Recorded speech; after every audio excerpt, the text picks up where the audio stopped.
Nick, are you recording? Start recording, Nick. Recording now. Oh my god, I can't even believe it.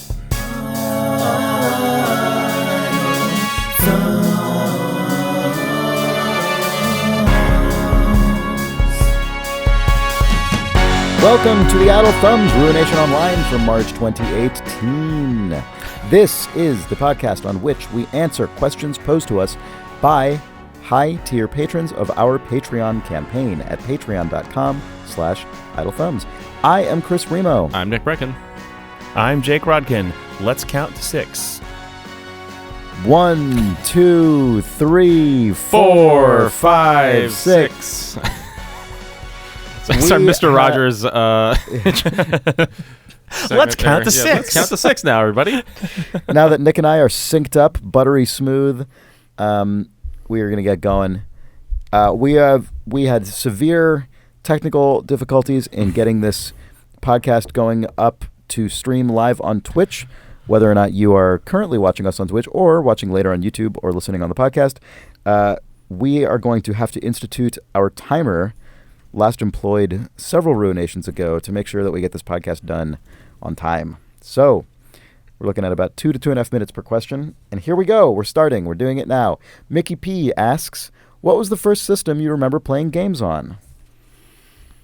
Who wants to go first? You. I do. The first system that I remember playing games on was my Atari, but it was not an Atari 2600. It was an Atari 7800. Do you know what those numbers mean? I don't know what those numbers mean. I know that as a kid, I knew that it was better than the 2600, and I thought that that made me cool. But in hindsight, no one had an Atari 7800, and it was basically like you could run some slightly better stuff. But it was, I knew that it was better than a 2600, but then when my friend who had a Nintendo got Super Mario Brothers, and I was like, that looks kind of like the graphics on my Atari. And then I asked my parents multiple times if I could have Super Mario Brothers. And then my dad, bless his heart, went to Toys R Us and said, do you guys have this Mario game for the Atari 7800? And they're like, yeah, it's a special version that's only on that system. It's way nicer than the one on... Oh, man, wow. But then what he brought back was the Atari 7800 version of Mario Brothers, the original Mario Brothers, where it looks better than the 2600. It's a little better than the arcade, a little better than the 2600 version, but it is clearly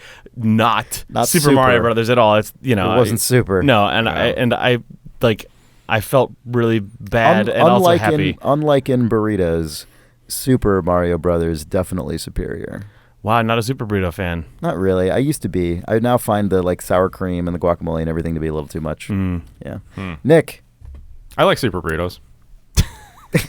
how about systems? How about game systems? How about your first game system? Actually, my first game...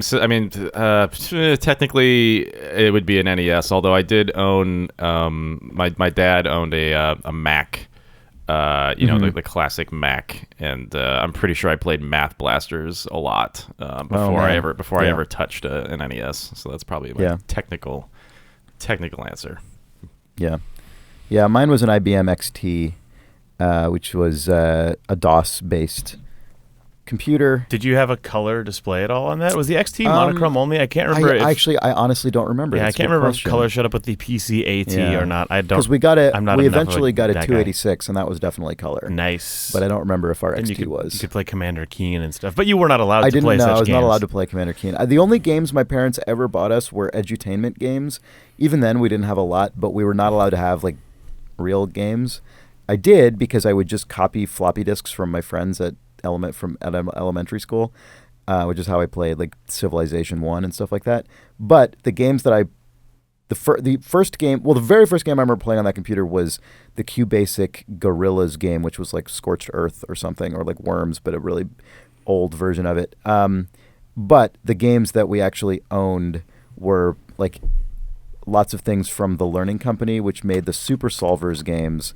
I don't know if either of you guys played those, but Treasure Mountain, Treasure Math Storm, all that stuff. The Super Solvers games, I always found them slightly creepy, and there was an article. They were pretty creepy. There was an article on Kotaku, especially Operation Math Storm. I think was that the one in the school? Yeah. God, that was a creepy one. Yeah, there was an article on Kotaku a month ago, just specifically about how the Super Solver games were kind of creepy, and it was a really good article because it was one of those a lot of people played Super Solvers, and a lot of people as kids were kind of eerily weirded out by them. So it was like a moment of shared catharsis. But it also made the edutainment, like it made the sort of math and learning part of it feel less like homework or something boring, because there was something so strange and exactly like sinister. Yeah, I really liked it because of that. Yeah, me too.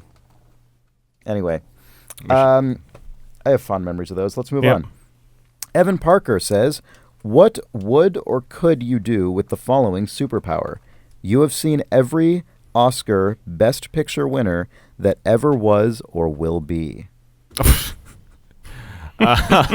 Well, will be. I think you would probably be able to pinpoint exactly when human civilization is over, right? I mean, like you would be able to count up. True. You can count up and say, all right, when do they we only stop got like these? 26 more Oscar Best winners. I wonder what happens. Maybe they just stop giving out. Maybe people don't like movies they anymore, don't have or Oscars. or God, that's amazing.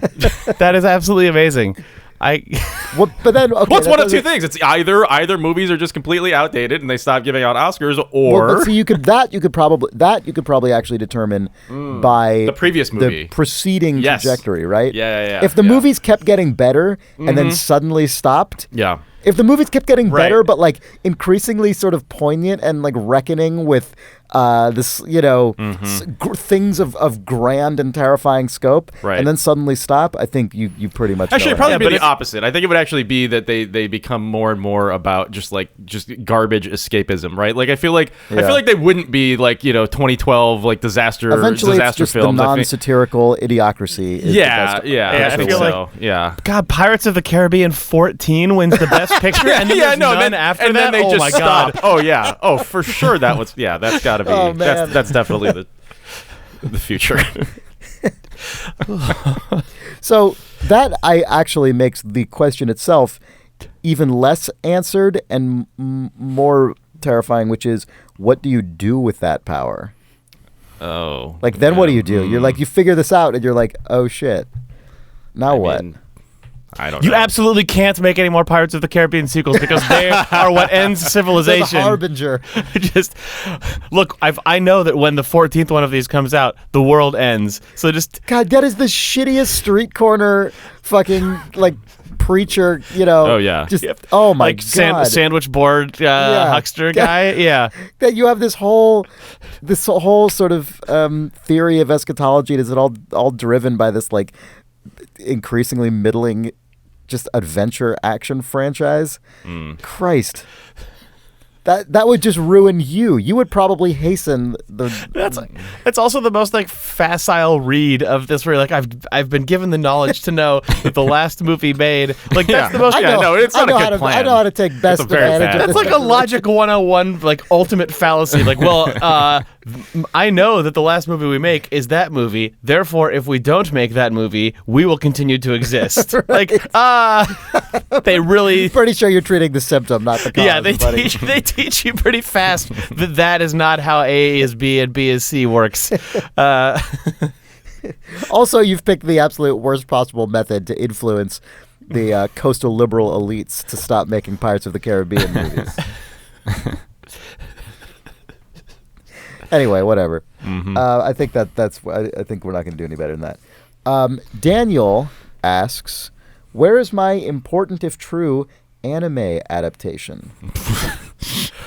I'll you say- know that once that becomes the best Oscar winner in 2042, Yeah, right. then you pretty much know next year there's not going to be Yeah, another as one. far as I can tell, that's actually based on the power that I have. That's the second to last movie to win Best Picture. No, really though, I would say that we are extremely open to licensing Important If True or anything in the Idle Thumbs universe for an anime adaptation. So if anyone is interested in doing that, I would say that we claim no rights to that other than the ability to sell it from our store. So like, just go for it. I'm willing to sign those rights away for literally nothing as long as a piece of paper passes between two people. Yeah. So just do it, please. Yeah. Attention animes out there, if you're listening, Yeah. make us one. Where is the adaptation? You tell us. Yeah. We want to know just as badly as you do. Put it here. Get it here. Andy writes, "You have been talking a lot about ASMR sensations. Do you guys Have get we? the tingles? What are your triggers if you have some? Are you consciously pronouncing words in a certain way or smacking your lips in the podcast to introduce hashtag ASMR sensations? And then there's kind of a saucy smiley face included here. I actually don't really know anything about ASMR other than it shows up in YouTube results sometimes, but I haven't even really ever watched one. Sorry, I have to back up real quick because in chat, Standard Signal says, I watched the Important If True anime dubbed.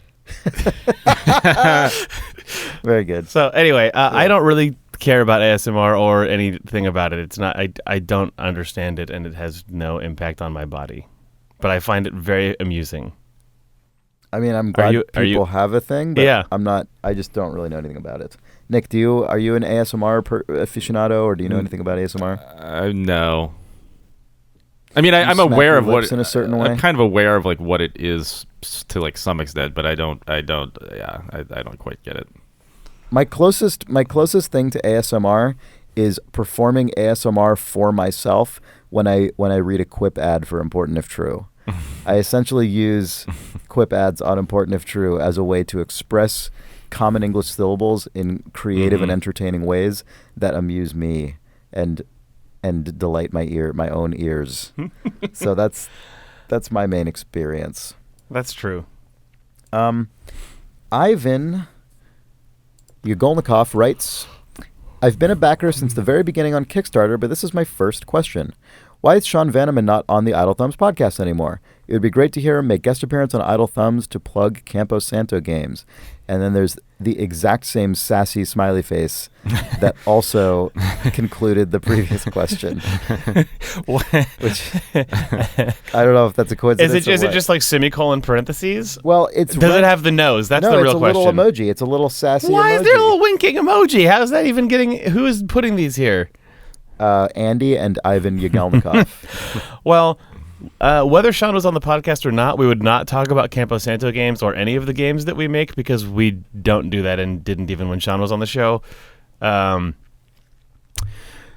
mean, not religiously, but it's just not something we make a habit of. Yeah, no. As for why Sean isn't on the show, I feel like we've answered this question on air like four times once every previously. 6 months or so, I think. Yeah. I mean, we ended up kind of just wanting to center it back down around 3 consistent hosts after Idle Thumbs got super cacophonous, and that also just timed to when Nick, Chris, and I had a lot of really constant availability, and Sean, Danielle, Spaff, etc. did not. And I don't know. At this point, Sean just isn't really involved with Idle Thumbs in a pretty mutual way, but we are obviously all still buddies, and we still work together in the same office every day, so it's not some exceptionally personal thing. Yeah. All right. Brian Longton asks, as a fellow Bay Area resident, I've seen more than a few favorite bars or restaurants close thanks to high rents and tough competition. What are your fondly remembered long-lost spots in the city? Two Sisters Bar and Books. Oh, that's a good one. That's a good one. Damn it. I hate that place is gone. Yeah, that is a shame. That is a place. That is a really cool former bar that was just right around the corner from where Nick and I used to live together. And it is... Jake is amused by this for some reason. Sorry. Standard Signal in chat says Sean was from another anime and was spliced in for American audiences. This person in chat really likes referring to... They're our anime guest host, apparently. Yeah, yep. All the anime jokes from Standard Signal. Yep. Yeah, Two Sisters was a really great bar. Actually, Nick, why don't you describe it? I think you were. I mean, I really like Two Sisters, but you were definitely the key booster. Oh man, I went to Two Sisters too many times. It was a very small bar. The intention with that bar, I think, was to be sort of like a neighborhood, very very neighborhood centric kind of place that like I think once a week they had a book club where you would come and like drink and eat and talk about the same book. But I think it grew into a more, because the neighborhood that it was in turned into sort of a more like hipster upscale neighborhood around them. I think that bar became more of just a sort of general San Francisco bar eventually. But because it was a neighborhood bar that wasn't a dive bar. Yeah. Which meant that people would come from other neighborhoods to go to it. But the bartender, Michael, is an extremely notable man who he makes some of the best drinks that you can get anywhere. And he came from New York. He's actually a really interesting guy. He used to be a dancer. And he just bartended sort of on the side. And now he's trying to... they're opening up places in the East Bay, but they're also he's been trying for years to bottle his cocktails and open up like a line of bottled cocktails, and I think he's finally starting to do that soon. But okay, cool. But yeah, that bar was, I think, mainly notable because of him, like his sort of rotating. They had pretty good food too, for what it's worth. The food was pretty and good, it was just comfortable. That bar was just all around one of the good ones. Just had a good vibe. Yep. No TV in it, which I really appreciate. Yep. But those drinks were amazing. But also, they closed in part or in full because literally no one who worked there lived in San Francisco anymore. Yeah, they couldn't afford that was part of it. the city. Yeah, which is a bummer. I mean, that and that happens to the point of the question. That's know, Yep. It's both the rent and that people who make a like service job wage can't afford to live in the city anymore. Yeah, because of the rent. Yeah, so it's because of their but personal rent, commercial and residential. Yeah, rent, so it's becoming increasingly impossible to even just keep a business open in this city, which is really cool. I could definitely think of examples for my present life, but a thing I was just thinking about recently is a restaurant that I went to when I was a kid in San Francisco with my parents, which we didn't go out to eat much, and we would so I remember this particular place because it was a place we actually went out to dinner occasionally, and it was called The Spot. And I have tried in my adult life to find any record of this place, and it existed and closed just before the web. Mm-hmm. I mean, there is no record of this restaurant. I remember what it looked like inside. It had just a classic like black and white kind of like linoleum tiled floor. I bet if like you that. went to the San Francisco Chronicle archives and actually contacted a person there, you could find a restaurant review from the like 80s. That's a good idea. I've only done the like if it was around long enough, it might have gotten reviewed. I haven't undertaken like serious. God, or the place that it would equally be likely to be reviewed if it wasn't in the Chronicle is in the San Francisco Examiner, and those archives are probably impossible to find because the Examiner got sold off hands and a bunch of times. It's now just like a national conservative like tabloid-sized rag, as opposed to it being just the second big newspaper in the city. So good luck. It's an interesting thing because it's restaurants that closed before just the infinite archiving of everything on the internet just are now in a different. In just a different reality. It's really interesting. Yep. Jake, do you have anything to say here? No, I said that thing about the newspaper. True. Okay. Matt writes, "It's a late night at the office and you're ordering food. What ethnicity of cuisine do you vote for?" I usually eat a super burrito. God, I've never ordered Mexican food before. No, neither have I don't think. Oh, really? I've never even thought to do that. Yeah. No, I've done that.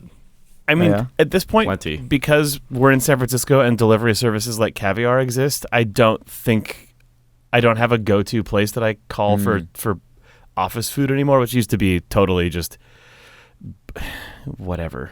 Yeah. Probably a pizza. Yeah. When I lived in Marin County, there was a delicious Puerto Rican place called Soul Food. Oh yeah, SOL Food. Yeah. And that was like my favorite thing to have delivered when I was working late, until when we worked at Telltale Games. Eventually producers got sort of wind of the fact that they got wind of the fact that teams liked soul food, so they would just order trays and trays and trays of it. But it was kind of the worst because now, like, there were years then when everyone who worked there during that time associated basically one of the best restaurants in San Rafael with just like the slog of being at the office at 2 in the morning, because there were just like trays and trays of beans and plantains and stuff there, and that's finally worn off, and I like soul food again. Yeah, that place is great. I never have lived or worked up there, so I've only been there a few times, but it's fantastic. Nick, what were you going to say? Oh, I think soul food's a good answer here, because the question was late night, right? So I think all of your places that close at 10 probably don't count for this, which is a lot. Sure. It's a lot of options in San Francisco. Yeah, that's true. Actually, yeah, that's a good point. I was going to say if you look at like Caviar, that's usually not late night. Yeah, in San Francisco, if you look at Caviar past 10 or 11, the options are very limited. Usually, it's pizza for me at that. Yeah, it's going to be Escape from New York pizza, like the end. I don't know what else. Yeah. Well, let's see here. Tom Grundy asks, have any of you three got a regular health routine? By that, I guess I mean, do any of you regularly hit the gym to keep up your physical health? And if so, what is your standard gym routine? Hitting an exercise bike, weights, etc. And do you have any mental health exercises, for example, meditation? Nick. The only one of us likely to have one of these. Yeah, I go to the gym like 3 times, sometimes 4 times a week. And I don't know, it's a pretty standard routine. I do like heavy weightlifting at this point. I've been doing like working my way up the bench press and doing your kind of standard free weight stuff. I'm getting into pull-ups and chin-ups lately. And then I do like 15-20 minutes of cardio. It's pretty boring and standard. Mental health is an interesting question. Meditation, I've tried that. It doesn't really work for me. I don't know about you guys if you've ever tried to like actually like de-stress yourself in any meaningful way. That's an interesting. The few times that I've tried that, it has worked well, but I am incredibly terrible at forming habits that are beneficial to myself. Me too. Yeah, I don't do anything. Yeah, I went through a phase of like few months where I went to the gym, I don't know, probably I think 3 times a week, which for me was like extraordinary. And then as with, to Jake's point, as with any kind of ongoing good habit, the second I broke the streak, it was done. Yeah, that's tough. I need to figure out a better method to keep myself more rigorous with this stuff, because I find it very, very difficult to cultivate good habits. Yep. All right. Alex Schroeder asks, will any of you be at PAX East in a couple weeks? If so, how can fans come see y'all? I think I'm the only one of the 3 of us who will be at PAX East at all, and I will only actually be there for 1 day. I'm going to be on a panel that I don't know if it's announced yet, so I probably shouldn't say what it is. It's nothing related to anything I'm personally working on. So I guess if you see me, feel free to say hi, and I'm happy to. Which day is it again? Say hi. I think it's Thursday, but when the schedule comes out, you'll be able to confirm or deny that. I personally will. Well, yeah, anyone will. If Oh. you're a person. Okay. You have the internet. I'll confirm or deny it. Mm-hmm. I don't. Neither of you guys are going to PAX East, right? Nope. Okay. Not this year. All right. UC asks, good job pronouncing my name the last couple of times. Oh, the schedule is out, Oh, it is? says chat. Oh, okay. Well, I don't even. Then I guess I'll have to look at it and see if I'm on it or not. On to the question. Alexa seems the perfect focal point of Idle Thumb's lore. She's both a robot and a genie, and likely one of the 45 brains. I never thought about that. It probably won't be long until you can ask her to materialize 10 pounds of food out of thin air. Connections to freaky robocalls and Nick's gradual transformation into a robot are obvious. What other reader questions and mysteries are best explained by Alexa's world domination plans? I don't know how to even start to attack this question. No.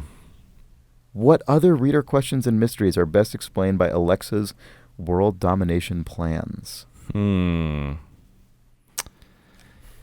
mean, I guess the one about like food, Alexa seems like eventually we'll just order food through her as well, probably. Alexa, tell me which restaurants have closed due to gentrification and rising housing costs.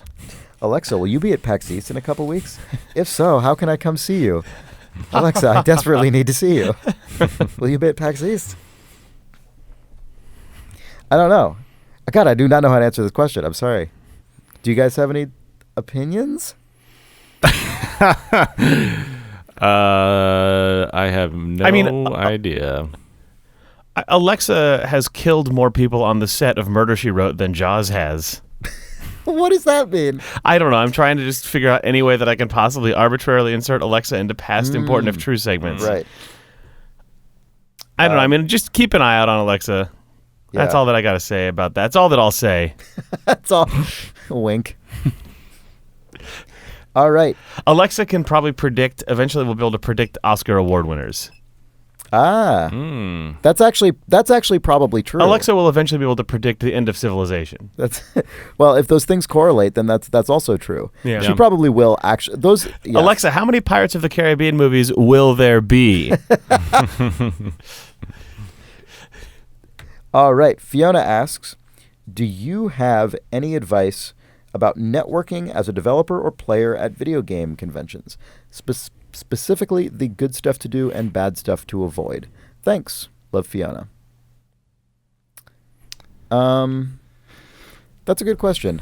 I mean, this is the most obvious thing, but I suppose just sort of be friendly and not overbearing. If you are introducing yourself to people.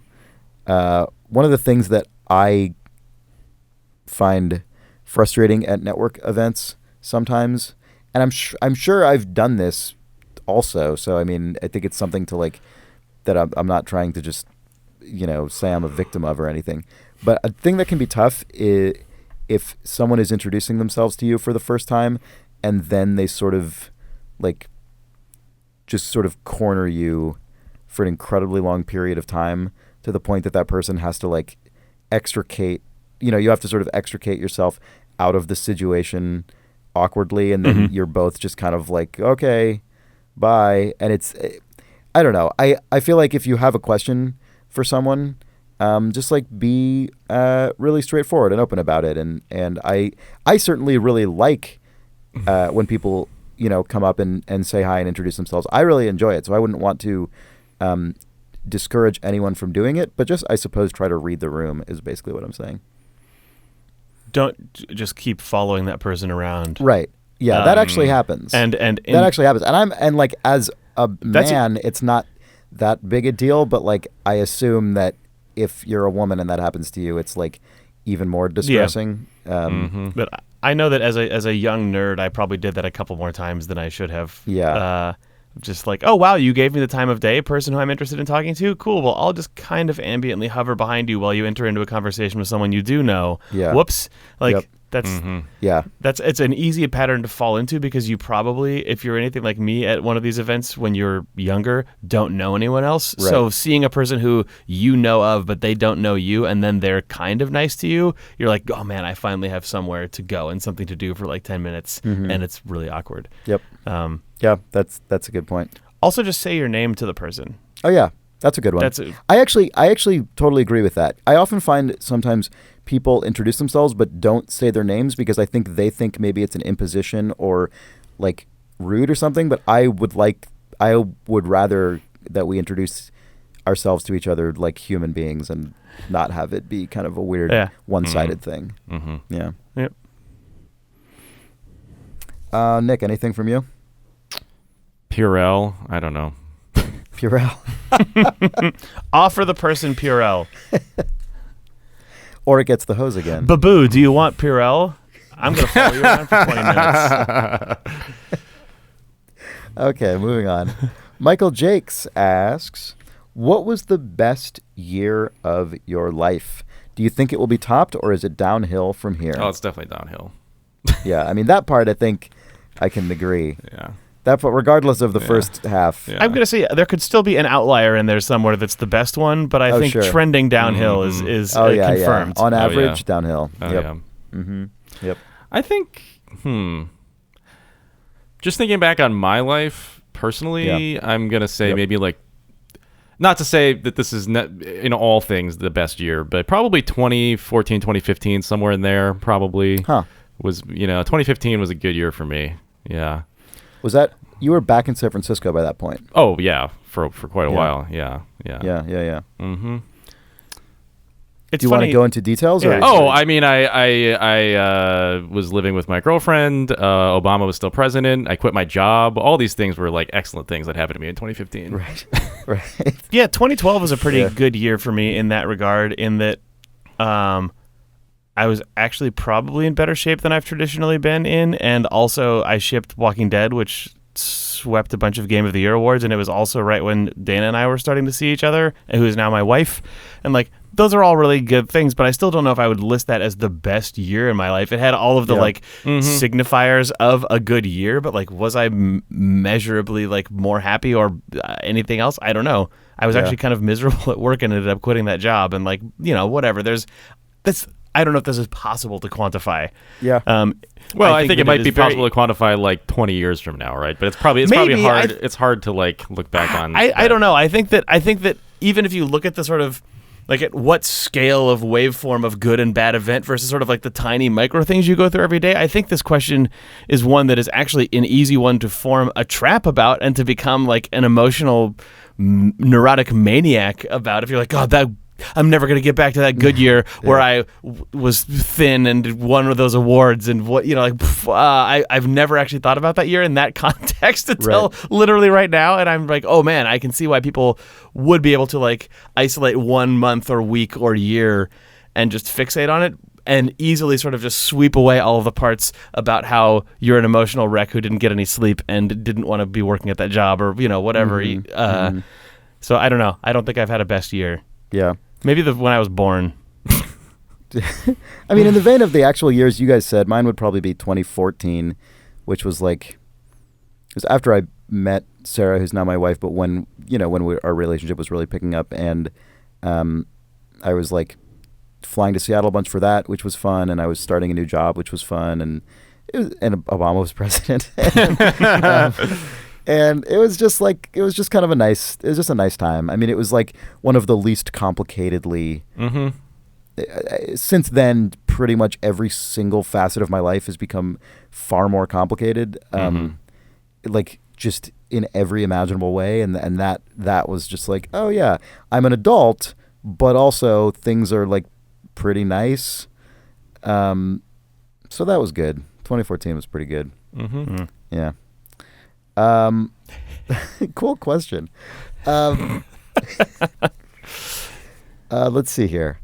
Avar Kvarin says, this is like 3 questions. I don't know about this. I'm going to read all 3 of these questions and then we can decide what we want to do about it. Okay. Maybe we can each answer one of them.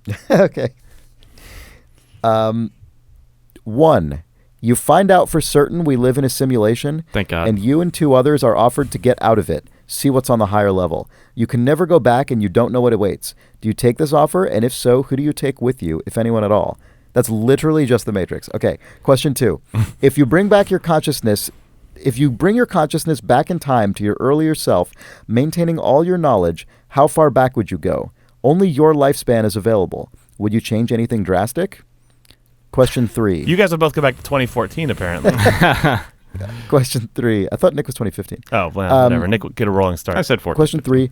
Will we ever be able to queue up questions with a week notice or more? I call dibs on question 3. I'll try next time. Okay, you guys have to answer the hard ones. I've thought many times about going back in time. Yeah. And when I was younger, I was way more interested in that conceptually as a thing. And now I am not remotely interested in it. I have no desire to go back and do anything over again. All right. Yeah, that'd be bad. All right, Nick. Do you have to do the Matrix one now? You have to do the Matrix one. Do you need that to be reread to you, Nick? No, I don't need to reread. I'm looking right at it. I would not leave the simulation. I would stay right in the Matrix. Yeah. Just stay right You'd be here. that sellout guy. Yeah. You'd be that meat-eating sellout guy. Yeah. Oh, for sure. I mean, that that's the goatee best and scene in that movie. That steak looked perfectly cooked. Every time I watch that scene, I'm like, oh my God, that looks delicious. This Of course guy he would knows be what this he's guy. doing. Yeah, I know. He's Yeah. got a fine wine. He's at a classy restaurant. Like, what's wrong with his life? Nothing. Yeah. Everybody else is getting shot up. That's a very obvious answer. There you go. All right. Solved them. We did it. Tanner Huggins says, you've died and gone to heaven. A lot of really existential questions this month. You've died and gone to heaven. Standing at the pearly gates, the horrible realization dawns on you that you have, in fact, been sent to robot heaven, not human heaven. What do you see as you peer through the gates? Skrellies everywhere. Skrellies in jars. Robot heaven. Is that what a robot is, Chris? I mean, I assume that he uploaded his brain, but then because of the way the internet works, his brain just got copied by a robot? infinite sort of content farm website bots that just reposted his brain to all of their websites. I think that if you and so now there's like an infinite sort of quantity of sentient Skrelly AIs. What if when you look into when you look into robot heaven, you see all of your friends and family and loved ones waiting for you there? Oh no! And then you look and then you look in human heaven, and it does not exist. And you see no one. Oh, fuck! And then a guy says, "Gotcha," and then says, "But really, actually, we are all robots, I guess." Yeah. And then you're like, "Oh well, You're if like, we're a okay, robot, then well, everything's a robot. This is a worthless idea. Good concept, idiot." And then I get kicked out of robot heaven for coming up with this line of reasoning. Good. Yeah, I don't know. What's in robot heaven? Robots. Alexa. Robots, yeah. Alexa. True. There's just Alexa a watching little Pirates of the echo dot. Caribbean God, here in robot heaven, we just Jesus.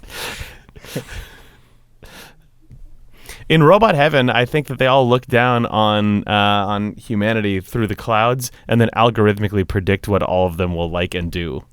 And then what? Oh. That's just how they enjoy it. Oh, man. When you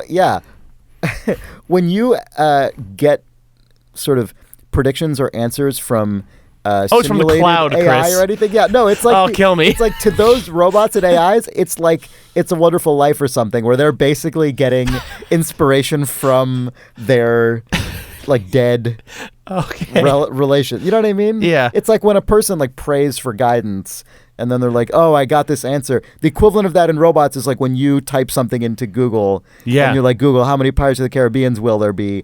and it says 14. Yeah. That's because there's some robot up in robot heaven. Yeah, Chris, I tried to make a joke referring to that as the cloud, and you said, yeah, no. And I feel like the idea that there's...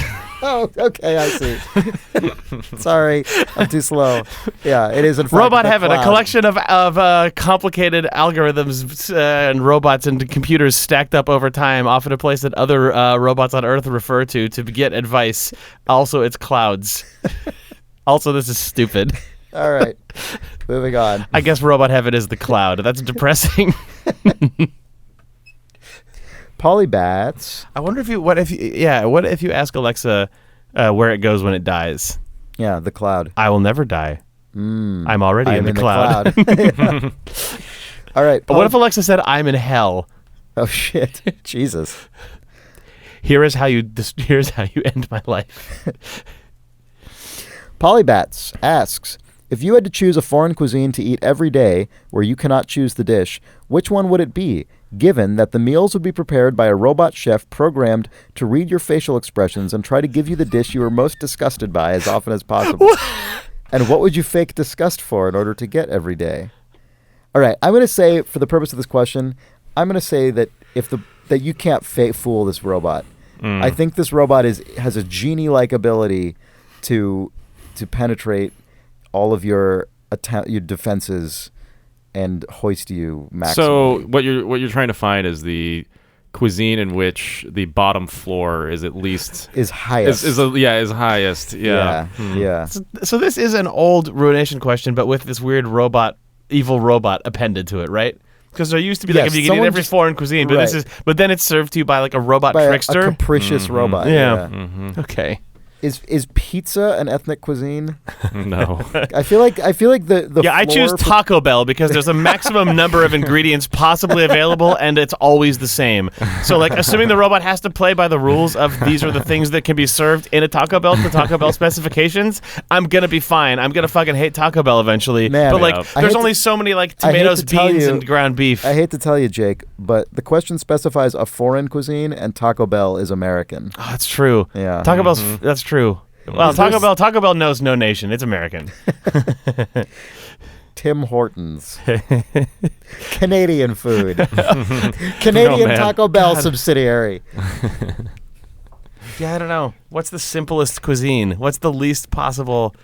I don't think there is such a thing. Yeah. I mean, really. There isn't one. Yeah. For an entire, like, cultural or ethnicity or nationality? Right. Once there's so many ingredients and possible preparation styles in play that you can mix and match them infinitely to try and ruin someone's life, but technically it is drawing from the traditions of that culture. You could it's just infinite. You know what I would do? I would research what country on the planet has the most stringent food safety regulations. Right? I mean, like, you have to pick some empirical method.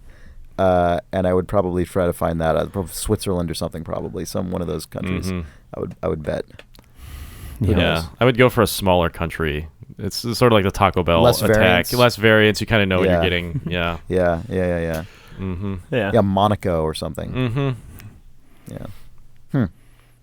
Interesting. I feel like this question requires research. All right. Johannes Koski asks, I want to love Manny Calavera's coat pocket in Grim Fandango, but I can't. What? I always expect to hate old school Sierra text parsers, but I never do. I would like to hear your thoughts on adventure game UI. Any especially memorable designs? Manny Calavera's coat pocket in Grim Fandango is the way by which you access your inventory in that game, and instead of it just giving you a grid of all of your items, they went for a very sort of cinematic thing where it's just a close-up of his hand pulling one thing out of his pocket. Then when you press the arrow key, his hand goes back in his pocket and comes out holding something else. And it's aesthetically really neat, but it is really bad. Cumbersome. It's like functionally Yeah. terrible. Yeah. It's a noble experiment.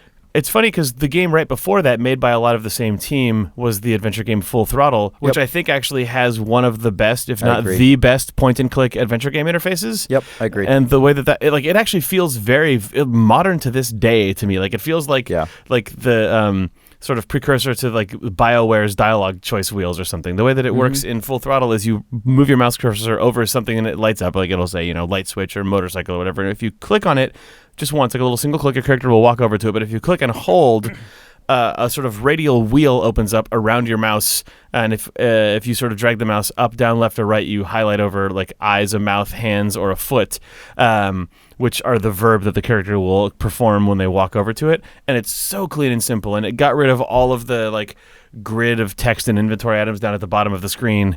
I just thought that was very nice. I mean, I agree. That's the exact one I was going to say. There's something to be said for losing the traditional like sentence construction bar and complicated amount of verbs and always having the inventory on screen and whatever else. But I think the trade-off in adventure game design on the whole was totally worth it. Yeah. Well, one of the big differences is that and I suppose some people might not find this a positive, but I consider it one.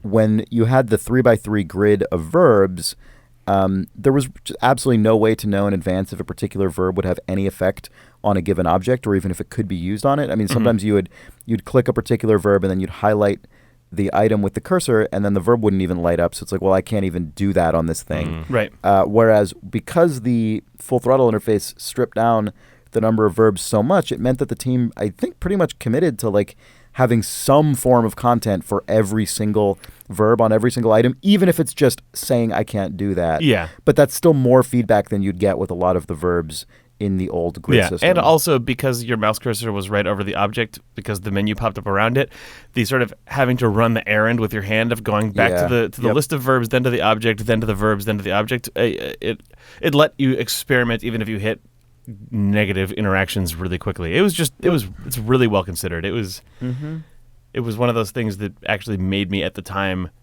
understand that there were human beings solving these problems and creating these things from scratch, as opposed to it just being a foregone conclusion that it's how a game works. Like the Full Throttle interface was very good. And then they messed it up in Monkey Island 3 by they used the same interface, but they put it on a giant coin, and the center of the coin was solid, so it covered up what you were clicking on. Whoops. Step back. Man, there's even precedence for coins with holes in them. I know. Whoops. It's okay. It was really well drawn. It was. Alexander Davis says, what would an Idle Thumbs escape room experience be like? What would the room itself be, and how and where would you hide the clues? Would there even be any escape? Oh, God, an escape room you can't escape from is hilarious, but also awful. I feel like we are in what would hopefully become the Idle Thumbs escape room. Oh man, yeah, the orange foam. Like the Idle Thumbs orange foam studio where it's 3 to 4 people at a time, and you start by being on the podcast and you're given a script to record, but then something weird happens. Where like Robot Nick shows up on a screen and tells you something and gives you a clue, and then like one of the lights change colors or something, and then you realize you have to escape from from the Idle Thumbs podcast. You know what I would do if this? I'd like at one of these sort of starting points anyway in decorating the Idle Thumbs room. If it was based on this room, which is in turn based on the control room from this sort of secure whisper room from Tinker Tailor Soldier Spy, is I would have all of the sort of just techno nightmare shit we have in this room, but then I would also pump up all of the classy sort of British spy decor from that movie, like that weird pendulum clock thing that's in there. Pendulum clock. The table is way more polished. There's definitely just file folders and dossiers full of weird, just probably in the case of Idle Thumbs, like Phaedrus garbage, I guess. Yeah. Like just you want both of those eras and sensibilities crashing into each other. Yeah, so the room is just covered in cords and acoustic foam, Yeah. but also, there's an analog telephone that rings at one point Yep. and delivers you a message. I would love to make an escape room. On that I would note. too. That's like a long-time dream gig of mine would be to make an me escape too. room. Yeah, it seems so fun. It connects a bunch of things I have so much interest in, which like game design, physical spaces, and production design, which is not something I've ever done, but it is one of the things I love most about film, particularly, is production design. Like I love just like looking at all the little corners of everything. I mean, it's one of the reasons I love that stupid room in Tinker Tailor Soldier Spy, and it would be so fun to combine all those things. Yep. Yeah. And that's also an area that I think a lot of escape rooms could be better at, is the production design part of them. Yep. It's probably a tough balance because you I'm have sure it's a people very rolling tough- through it all yes, the time. People and are fucking with everything, fucking with touching it. things, for sure. I'm not saying it would be easy, but I think it would be enjoyable. Yeah. Nick, do you have any escape room fantasies? No. You know what I mean. Yeah. No, you guys covered it. All right.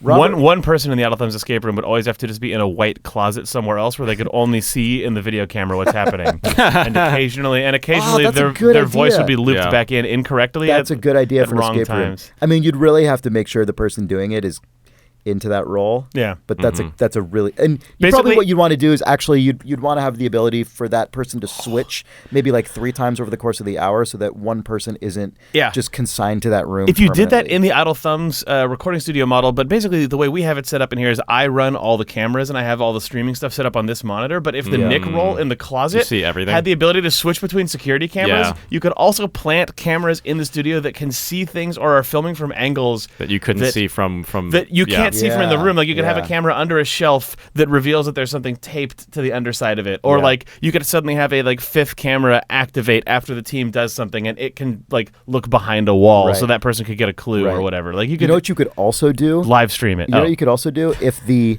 person in the little Nick room was also had if they were visible to the people in the main room through a video monitor, if there was a person You have to get the sound working. The first thing you have to do is get Nick's audio able to be Oh my heard God. Man, when recording the that's- podcast. That's really fucking good.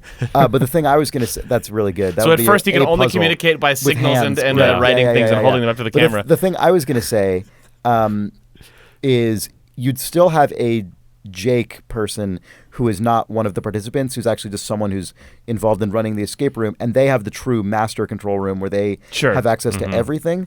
And the fucking like galactic brain move would be as a scheduled part of the escape room, essentially from the moment someone enters the Nick room, the person running the whole thing is grabbing video of them to create the like heist fake looping video. Yes. So that you at a certain point can take them out of the room secretly and like give them an element or do something, but then it appears that they're still in the room because you've looped them just Right. sitting there at the monitor.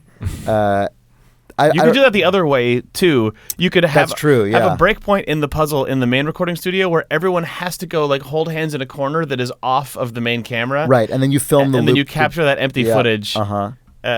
Yeah, and then it loops. Yeah. Yeah, Or the other way around, have them all have to sit still at a table for 5 seconds. right. And To like put their hands on something. yeah, everyone and, has like, to make all stand something still to happen. solve a puzzle. Yeah, But yeah, when that yeah. happens, unbeknownst to the other person, you just capture that 5 seconds and loop it for another 3 minutes and Yeah, cut yeah. audio communication off. Yep. Anyway, this is also Saw. This is the movie Saw. All right. Robert Hoffman asks, if you could reshape reality by making one small tweak to the world we live in, what would you do to improve existence? Delete the internet. That would have so many effects that you could not control. Yeah. Oh, yeah. It Does would that fall obviously under actually one be a small disaster. tweak? I don't know. What is Delete it? Twitter. Let's delete Facebook. Fucking Facebook. That's the one.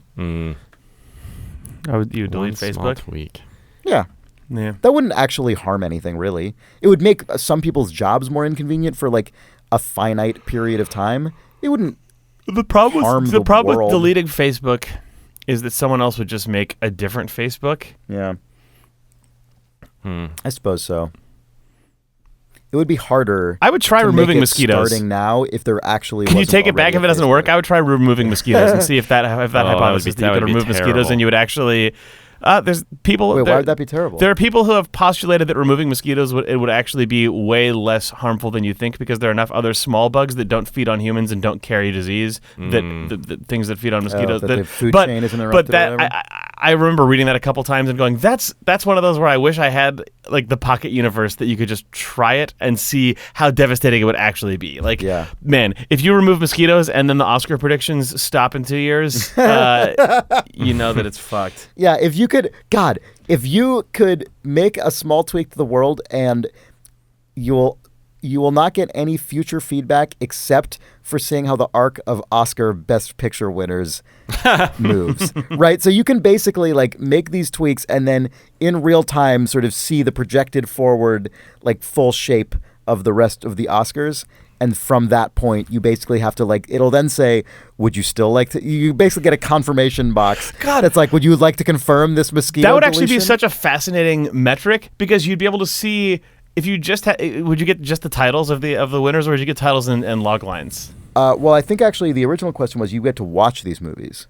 Oh, wow. Yeah. Okay. If what you get to do is say, I want to change this one thing, and then you'd sort of just get the screening list and you'd get to watch them, that would be the most fascinating, weird window. Because if you are like, I'll remove mosquitoes, and then it's just a lot of movies about how the entire ecosystem has been thrown out of whack because animals that feed on mosquitoes. Yeah. Like, because that did actually just fully a butterfly flaps its wings, the entire food chain, and we're just done. Meanwhile, a fucking genie in the corner is like rubbing its hands together and laughing because the actual small tweak you've made to the world is that you now just sit in your house all day long, infinitely watching every future Oscar Best Picture winner as you minorly make small tentative tweaks to the global ecosystem. If I changed one thing about the world, you know, I'd be fine with that. What if I could change one thing about the world, and it would be that no one would mind if I literally just sat and watched Oscar-winning movies. That's fine. DB asks, what was something you were absolutely convinced you'd hate, be it anything from a type of food to a place to curling, that you ended up experiencing and found you really enjoyed it? Also, Nick really should watch Everybody Wants Some. My small tweak would be that Nick has watched the Richard Linklater film Everybody Wants Some so that he could share his impressions of it on this podcast.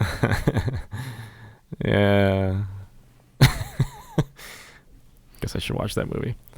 My example of this is anytime I do any strenuous physical activity. You think you're not going to like it? Or Yeah, I'm like, I know I'm not going to like it. And then I basically am glad I did it. Yeah. It's like, oh, should we go? Like, my wife is much more active than I am, and she likes to go on hikes and stuff, things that normal people like to do. And she often has to cajole me into it, and I'm never excited about it. And I'm always glad I did it. Then it's always nice, and you go do something outside, and then your body doesn't feel quite as destroyed as you. It feels good. Yeah. Yeah. There's a lot of food, but I can't think of it. Yeah. Yeah. I got into Marmite recently, and I definitely didn't think I'd hate it, but my curve to really enjoying it progressed much faster than I expected. Nice. Yeah. I don't have that with food generally, though, because I generally assume correctly that I will enjoy any of it. Nick, do you have anything like this? I'm trying to think. I almost certainly do. Yeah. Probably, something that my dad made me do when I was a kid is probably my real answer to this question. Do you have a particular thing in mind, or you just suspect? Oh no, I just suspect like anything that he said, you'll enjoy this, and then 10 years later, I probably enjoy it. Oh, I have long-term things like that. Mm-hmm. Yeah. Yeah, that's the arc that happens to me more often is someone especially with food, is someone proposes something to me. I think I'll like it. I eat it, and my first impression is, oh, I didn't like that at all. And then between 6 hours and 2 days later, I'm like, I really want to eat more of that. I love that sensation. That's that happens to me with food and music are the two places where it's like I listen to an album and I'm like, that's not what I like. And then really just a day later, that's stuck in my head for sure. Yeah. I need to listen to that more. Yeah. I love the sensation of finding something sort of challenging, and by challenging I don't necessarily mean super intellectually deep, but it might be that, but it might also just be sort of, oh, it was kind of off-putting at first or something. Or boring. I love the sensation of initially not quite getting something and then wanting more of it and like understanding it more deeply in retrospect. Yep. I love that feeling. I love it. All right. Brian Brannon says, I'm not asking about postcards this month, but I definitely would like an update. Real question. Did any of your local, have any of your played, I think he means have any of you. Yeah. Have any of you played local multiplayer or co-op games on the Switch yet? And if so, which ones did you enjoy the most? The only one that I've actually played was Snipper Clips for like a half hour when the Switch that's the only one first I've came played out, too. and it was fun. But Smash Brothers is coming, so that's fine. Oh, yeah. True. Yeah, I don't have a Switch, although I'm considering getting one finally. It seems really cool. They're good. Nick, have you played really Switch much at all? I've played a lot of it, but I don't. I haven't played local multiplayer stuff. Yeah, I play the Switch. I use the Switch very similarly to how I used like old Nintendo handhelds, where it's just a total solitary unplugged experience, except that it has a good eShop. That's so I the download part that stuff. appeals to me for sure. Yeah. Yep. Postcard updates. Hopefully, we'll have more to say soon. Sorry. SL128 asks, when can we pre-order George Broussard's hamburger? Oh my God! What? I've completely forgotten everything about. What does that mean? Wasn't that was going to be Nick's tell-all book about the games industry? Oh my God! For real? I guess so. I kind of forgot what that was going to be as well. It was going to be like Nick's. Well, I mean, I think it was originally Nick's, it was originally going to be an article for the Idle Thumbs, the GDC paper, The Journal of Games? The Journal of Games. Yeah. Yeah. God, I vaguely remember that, but I don't remember what it was. I don't remember either, really. Wow, what a deep cut! What an outrageously deep cut! Yeah, that's crazy. Nick has already published George Broussard's hamburgers somewhere. Your job is to find it. Your job is to discern from this list of future Best Oscar winners in what year the world will see the release of Nick Brecken's George Broussard's hamburger. Mm-hmm. Do you remember what the story of George Broussard's hamburger is, Nick? I really don't. That was so long. It feels like forever ago. I'm sure it was forever that's ago. too bad. God.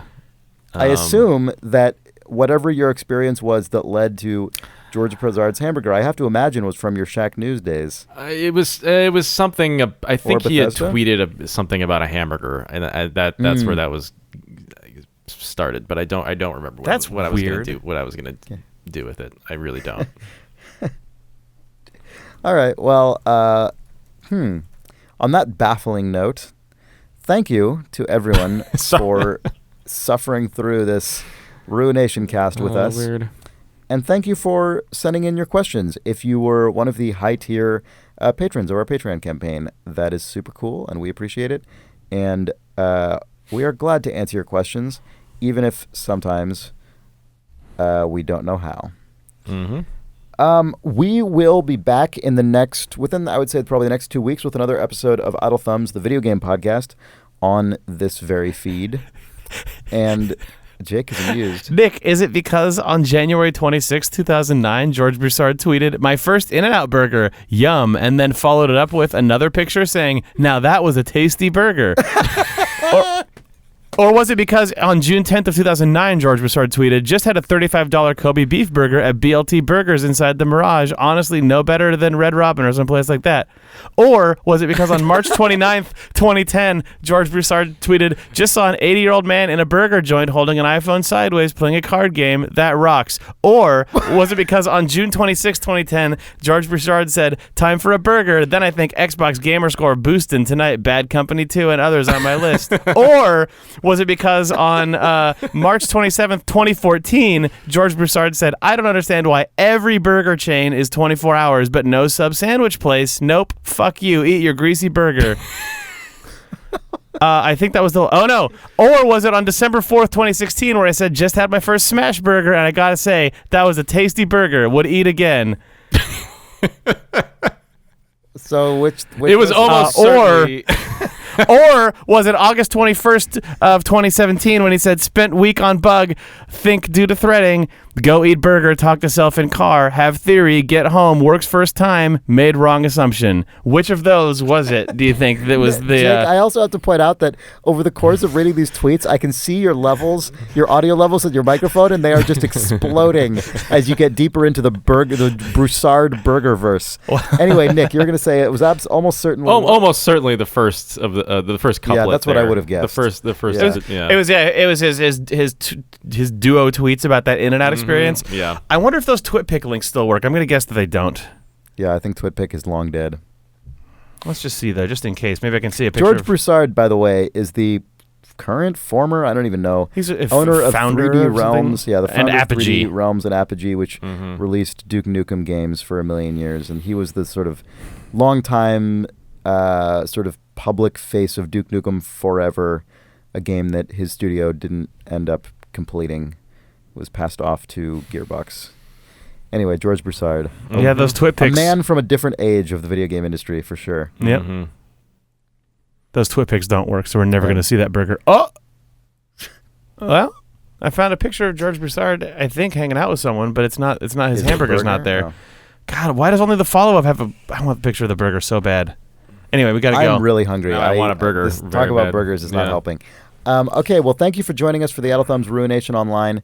Our Patreon campaign is patreon.com/idlethumbs, and the Idle Thumbs podcast website is idlethumbspodcast.com. You can send us video game questions for that podcast at questions@idlethumbs.net. And for that, that's it. For Idle Thumbs, I'm Chris Remo. I'm Nick Brecken. I'm Jake Rodkin. Okay, bye. That's it. Bye.